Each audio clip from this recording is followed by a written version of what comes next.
আসসালামু আলাইকুম। আসলে আল্লাহ তাআলার প্রকৃতি অনেক সুন্দর।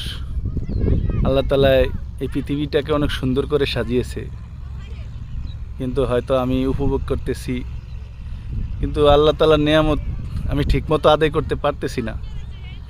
যে আল্লাহ আমাকে সৃষ্টি করছে, যে আল্লাহ আমাকে লালন পালন করতেছে, সেই আল্লাহরই নাফরমানি করতেছি আমি।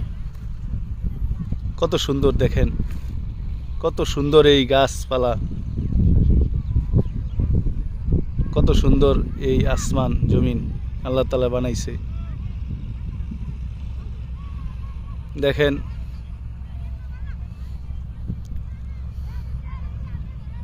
আল্লাহ তাআলা আসলেই পরম করুণাময়।